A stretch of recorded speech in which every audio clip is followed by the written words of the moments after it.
Hi everyone, welcome back. I'm Tashina from Logical Harmony. Now today is going to be part of a series that was long interrupted, and that is my Monsters and Makeup series where I do my makeup and talk about a cryptid with you. Now I got a lot of questions last time. It was like over a year ago, so I'm sorry about that delay, but I got a lot of questions about what exactly is a cryptid, and while there is a set definition for it, basically I would say that cryptids are the creatures that kind of go bump in the night where we don't really know what they are. It's things like Sasquatch, Bigfoot, Yeti, Mothman, the Jersey Devil. There are so many different things that fall into this, and if you're curious about the actual definition, I'll put that in the description box. I'll also put some resources that relate to today's video on Mothman, which I'm so excited about, and I will list the products that I use down below. As always, all the brands are cruelty-free, all the products are vegan. If you want to learn more about cruelty-free beauty, you can head over to my website, logicalharmony.net. If you're here because you want to talk about Mothman, I'm excited. Let's get into it. Okay, so everything I use will be listed down below. I'm going to not really talk about it much in this video because it's not the point of this video. Like, you're going to see me use it, but the point of the video is to talk about Mothman as I get ready. Thought I dressed appropriately today. It's been a bit since I've done one of these. I'm a little bit nervous. Don't know how it's gonna go. We'll see. Please be kind. Please understand too, like, I'm doing these for fun, so it's not gonna be like the be-all end-all of Mothman. I will link tons of stuff down below, and obviously, like, there's great books, there's resources out there, so go check those out too if you want something more in depth. This is like the short little note version of it, so yeah.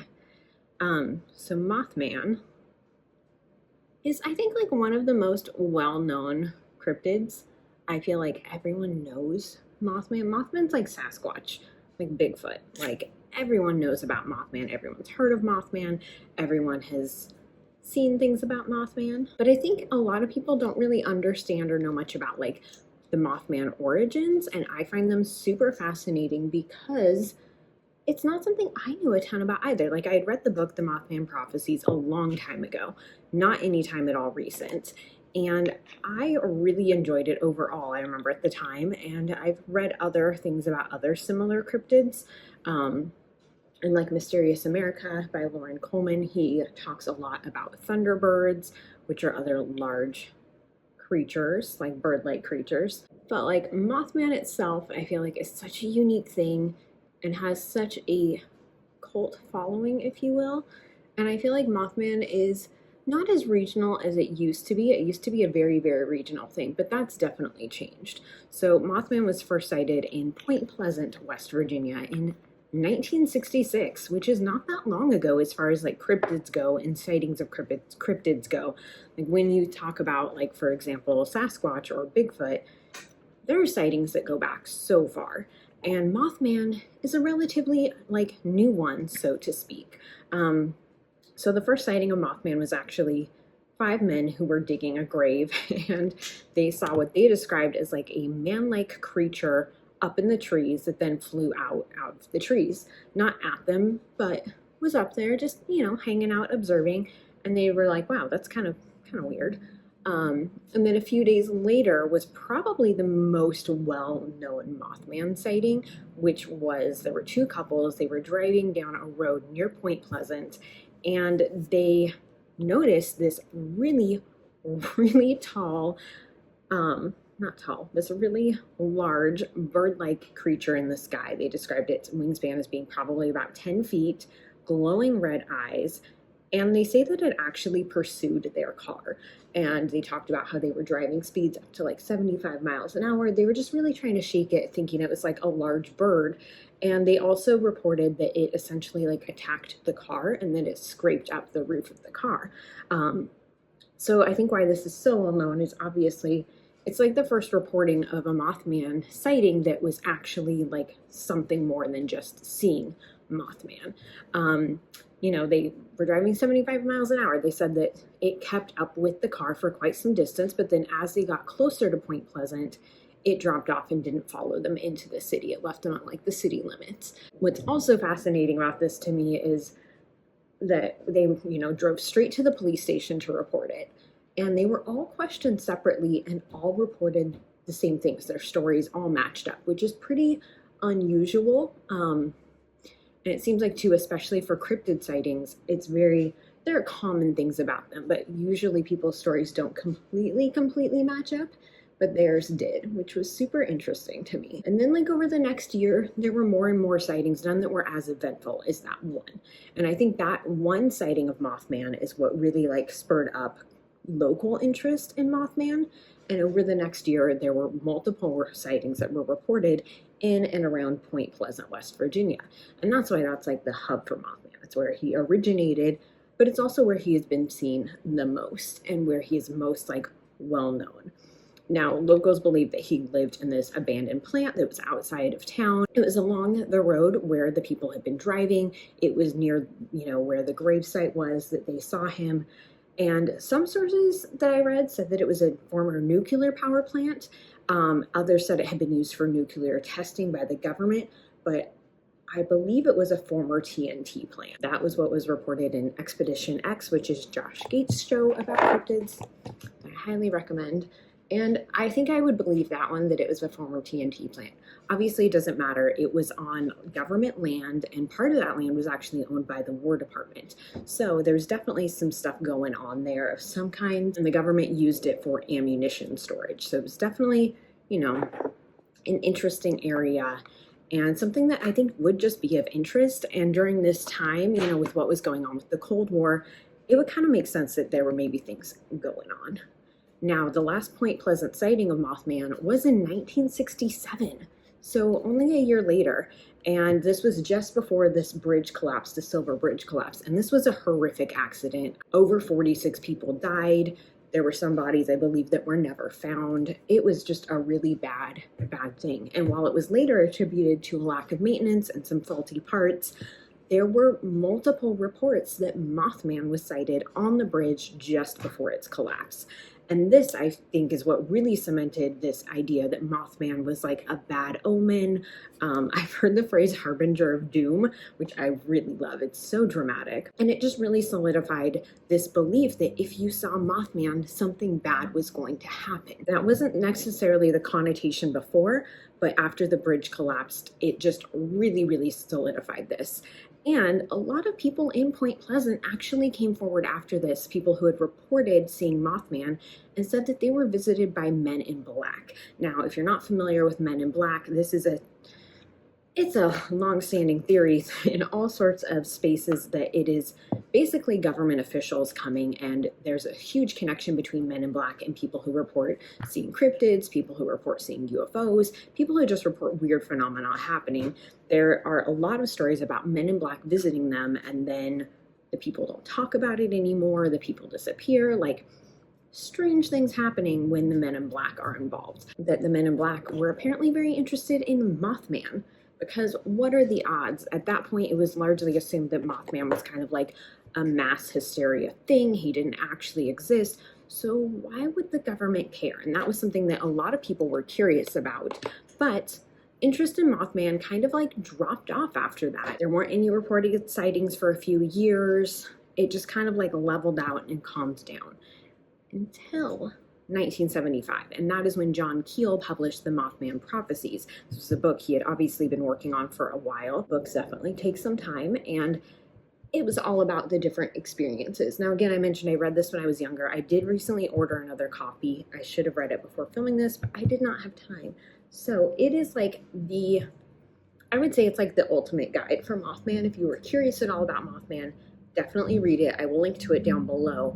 And some other people like Lauren Coleman, who I mentioned previously in this video as well, he created like an unofficial companion guide with like notations and things like that that's kind of updated. I would definitely suggest reading that. Now, when Mothman Prophecies came out, it kind of like re-established an interest in Mothman. More people were curious about it. You know, they hadn't heard about it, but it also exposed more people around the country to the Mothman concept. And that's something that previously hadn't really happened. It was a very regional thing. Not a lot of people knew about Mothman. It was mostly those in Point Pleasant where the sightings had occurred. But now that this book came out and there was more interest in it, suddenly there was a huge burst in sightings. Mothman was linked to UFO sightings. He was linked obviously to the Men in Black, but there were sightings of Mothman throughout the 70s in Ohio, in Pennsylvania, in Kentucky. These were all reported. And more sightings in Point Pleasant, West Virginia in the 90s. And there also continued to be reports that people would see Mothman before terrible tragedies and things that would happen. There was a huge swine flu outbreak in Mexico. Supposedly Mothman was seen there shortly before it happened. People report that Mothman was at the Twin Towers before that happened. It was reported that he was at the Chernobyl nuclear incident before it happened. And just all sorts of bad things became associated with Mothman, which is, again, super interesting that suddenly there was a spike in interest. And, the book came out in 1975. Some of these things happened in the early 2000s. So there continued to be this connection between Mothman and bad things happening. And I do think it's worth noting, too, that these are just like the reported sightings that spiked up. Who knows how many were unreported? Who knows how many people saw something and were like, probably wasn't anything. I'm not going to say anything. And I think that that's something that people forget about a lot with cryptids, is that, one, there's like a stigma against them. People aren't really taken seriously if they report seeing a cryptid, but if they have something happen, then they're way more likely to. I think a lot of people too, maybe they think they see them, but they just attribute something more general to it. They think, oh, it must have been a large bird. And the same is true too when you look up and you start to learn about reportings of thunderbirds. There are so many people that have reported seeing them in very specific regions, and they kind of taper on and off as far as the reports go. So you hear a lot about them for short bursts of time, and then you don't hear much for a while. And I don't really know why that is. Thunderbirds are definitely something that has been around for a very long time, reports of them. So if Mothman was classified as a thunderbird, I think it would be a different situation. Now, the Mothman Prophecies movie did come out in the early 2000s, and this again reignited interest in Mothman and became part of, the reported sightings of him. Those have continued. They started to move into Chicago and places like that. There were suddenly way more reported sightings of Mothman, and not all of them were related to bad things happening. I think that's important to highlight, is not everything with Mothman was associated with negative things. I did rewatch the movie recently, and there are some things about it I thought were really interesting. So it did, in part, stick to a lot of the reported sightings of Mothman. So as far as glowing red eyes, a huge wingspan, something that flew very quickly. There were reports of electrical interference or strange lights with Mothman. That was in the movie, and I thought that was interesting as well, because that's something too that with Mothman was also connected to potential UFO sightings, because those also share those same things. In the movie, they also added in human elements to Mothman, so they made it so he had phone conversations and things like that, and that's something that I do think is worth noting if you've only watched the movie, that was not ever reported in any of the sightings. No one reported ever talking to Mothman. No one reported communication with Mothman, at least not that I'm aware of. But I think they wanted to do that to kind of make Mothman more of a human-like character. It's an interesting movie as far as being true to telling the Mothman story. There's little bits and pieces in there. It does take place in Point Pleasant. I think it would be an entertaining watch if you were curious about Mothman, but I would highly suggest any of the books. What I did really like about the movie is in it they created this character called Alex Leak, and he was a paranormal investigator that the main character reached out to, and Leak is Keel backwards, so it was kind of their nod to John Keel, who had written the original book, and I thought that was a really cool way to work that in. So with Mothman, there are definitely some theories about what it could be. And I think it is always good in these situations to look for a rational, reasonable response.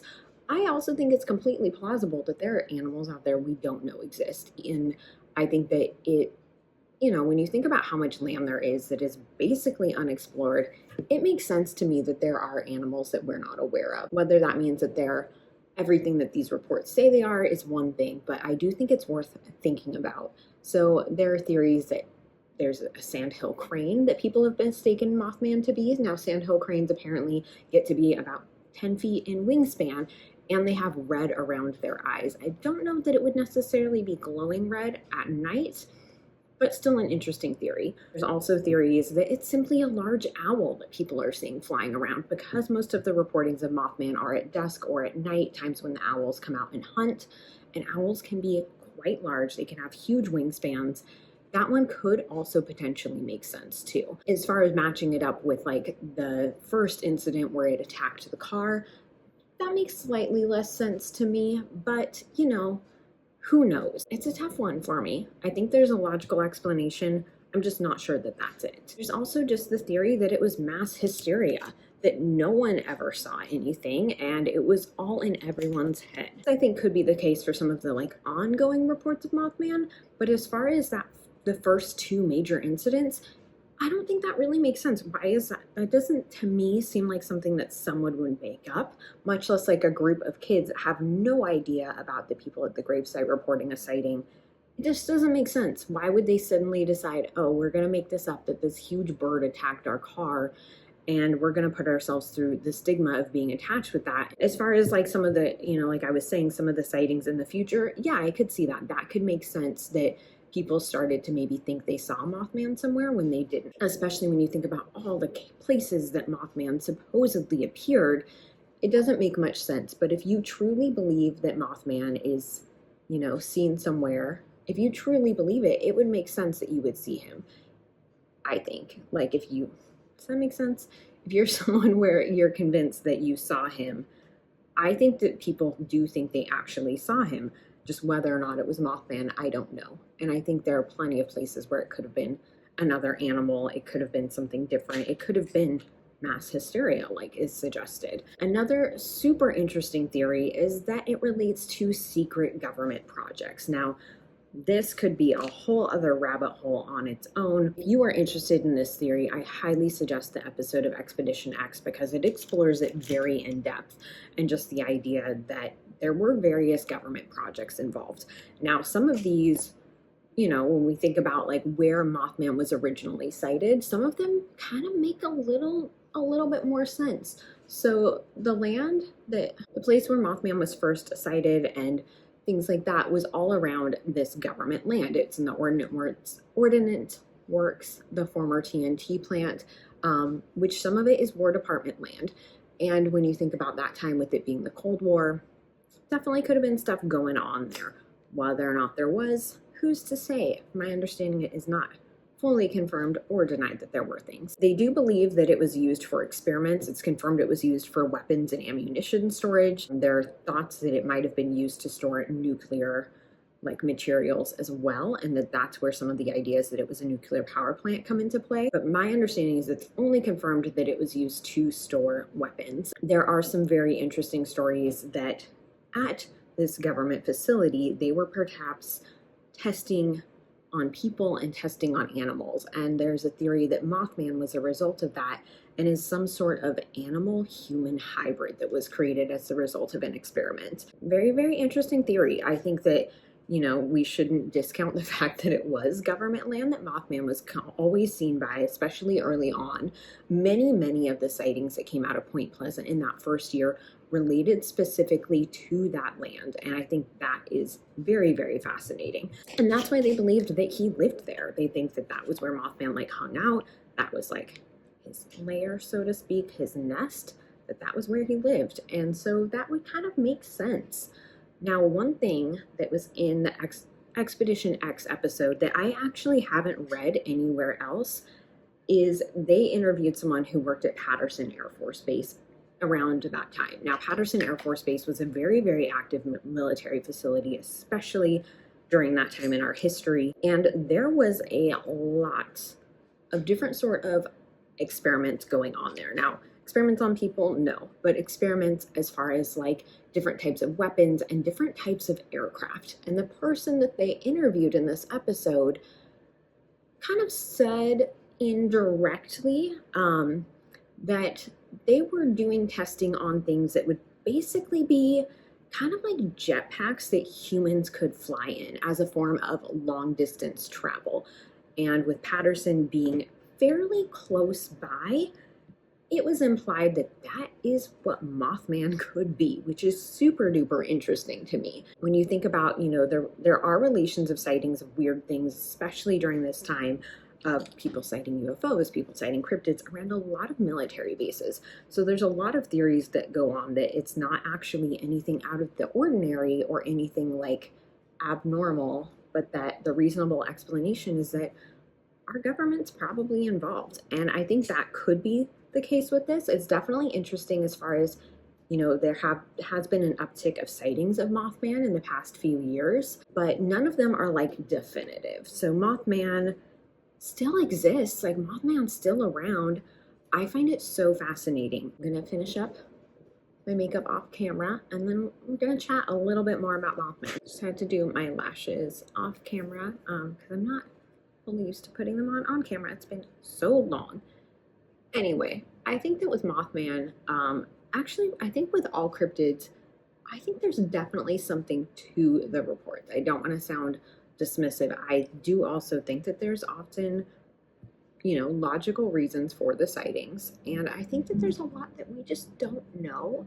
I think, we think we know so much about the types of creatures that are out there and the types of animals, but we don't necessarily have any idea. And it makes sense to me that there would be ones that we could miss. Mothman sightings didn't start until the late 60s. That doesn't mean that they weren't actually sighted earlier and either not reported or reported as something different. And I think that's something too to keep in mind. There's a lot of cryptid sightings in that region. It's a place people have been living for a long time. And I just think it's important to keep that in mind. And for all these people who experience it, it is a very, very real thing.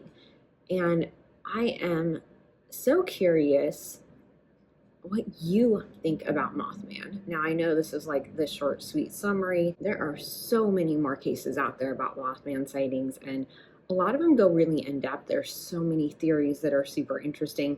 I just tried to touch on the most popular ones out there and the ones that seem to be the most widely accepted. It does seem like the most widely accepted overall is that it was government experiments. Now, I don't know. I'm not ready to write off Mothman as a government experiment or like simply like a man in a jetpack type thing. And I don't know if that's just because I love cryptids so much and I love the history related to Mothman. Mothman culture is such a fascinating thing. And I think Mothman is one of the most well-known cryptids for a reason. It's such an interesting, odd story, and it has such a rich history to it. And it's something too that I think Mothman is one of those cryptids that has brought a lot of people together. It's ignited a lot of interest in cryptids in a way that others haven't.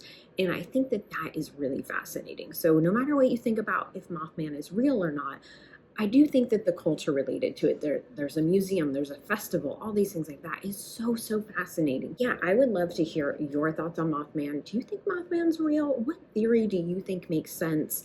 And I will link to everything down below, so the makeup that I used, but I'm also going to list some resources where if you want to learn more about Mothman, I highly suggest checking them out. If you know of any, comment and let me know too. I always want to be learning more. This is definitely not a field I'm an expert in. It's just a field that I love and I enjoy sharing it with you.